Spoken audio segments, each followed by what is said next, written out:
Yeah, greetings to you, everyone. At this point in time, I I am feeling extremely hungry, and honestly, I think all of us should be hungry because when all of these insecurity issues were taking place in the north, in the northern part of Nigeria, some of us were like, well, Nigerians are always not proactive, reactive, not proactive, and all that. And some of us were like, well, maybe in the north they are maybe more complacent with all of those things happening, and probably that's why we kept on hearing the incidents over and over, and nobody did anything really about it. But, brothers and sisters, if we blame the northern people or the northern elite, I don't even know what to now say about us in the southwest here. Because our own now is more than saying we are not proactive. Our own now is a question of sensitivity. I think we can get some difference between the two. It's bad enough to say one is not proactive, especially on matters of security. But to now say one is not sensitive, what I'm trying to say is that somebody who is not proactive might not even know whether danger is coming or not. But we say someone is not proactive because he didn't put measures in place. He didn't put, precautions in place to avoid emergence of disaster. I mean, to avoid avoidable disasters, to avoid avoidable, you know, uh, terrible incidents like the ones we are seeing now. Okay? But what am I saying about us now is that our own case is now worse than saying we are not proactive. It's now worse. Our own now is like saying we are insensitive. And this is why I say that. About 3 or 4 years ago, those who do one or two things on this security of a thing, whether paramilitary, whether local, whatever, at least they are known for things that concern security. They kept on warning and they kept on speaking with a great level of confidence and certainty that all our forest, ungoverned land space, whether you want to call it ungoverned or undergoverned, but they are land spaces that belongs to us in where we call the Southwest. For over 10 years now, these people, you call them bandits, you want to call them terrorists, whatever, they have been ravaging the northern part of Nigeria. And they didn't come here. We didn't see their hand here. Well, I would say they were not here. But about 3, 4 years ago, we were being warned that these people have surrounded us. And they really came prepared, hand to teeth. And just like you and I know, they don't care staying in the thickest forest. They've prepared everything they need to survive and to thrive, to be okay in the forest for as long as they can continue to launch and to commit atrocity and to hold everybody at ransom and to milk, the society.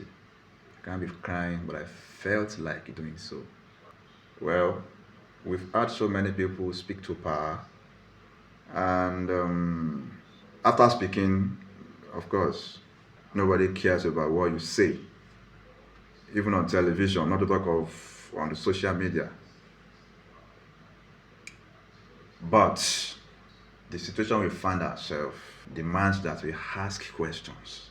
It demands that we ask questions that, okay, if all governors, senators, and even presidents that we have, the one we had before now and the one we will probably have tomorrow, if they have their own priorities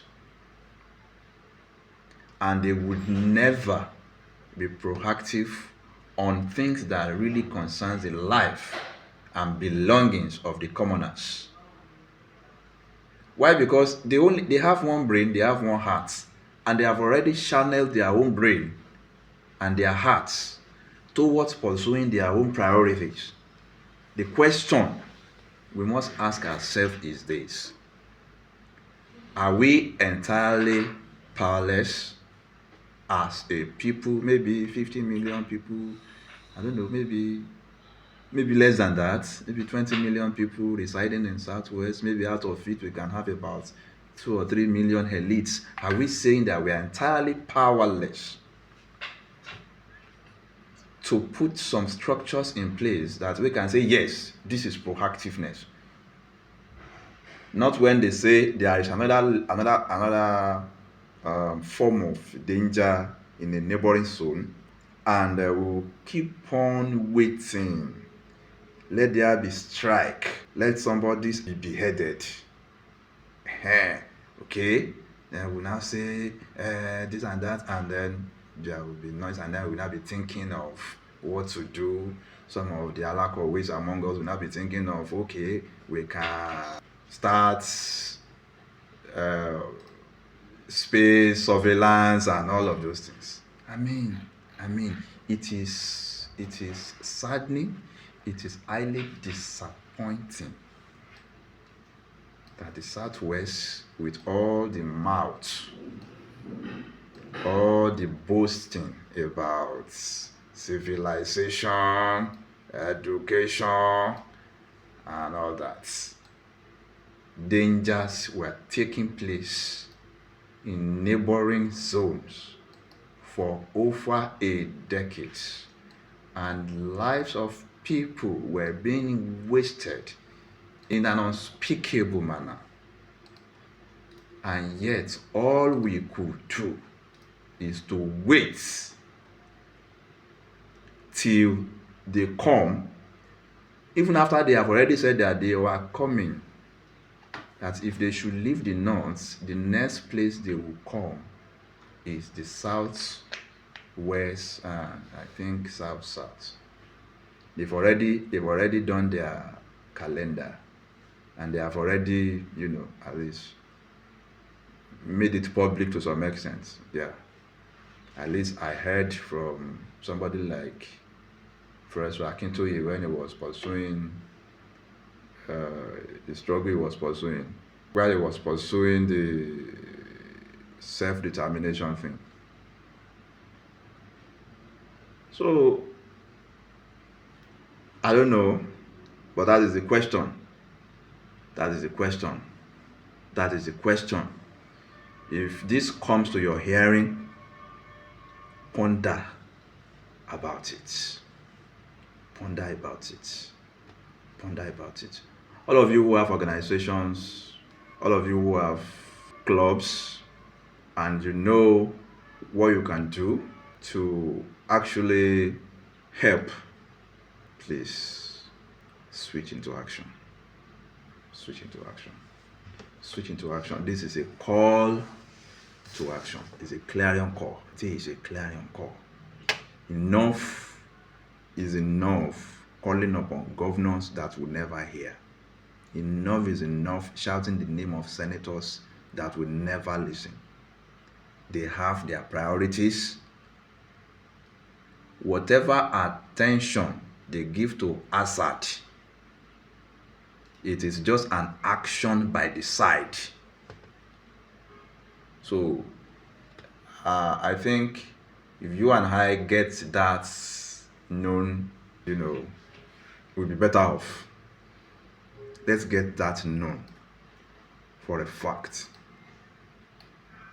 They have their own agenda, they have their own priorities, and their hearts, their intelligence, everything in them is employed towards fulfilling their own priorities, the priority they have for themselves and their families. And they don't have two hearts, they don't have two brains. And as far as I can observe, all their brain and their senses is channeled keenly to achieving that aim that they have, serving themselves and their immediate family members. That's all.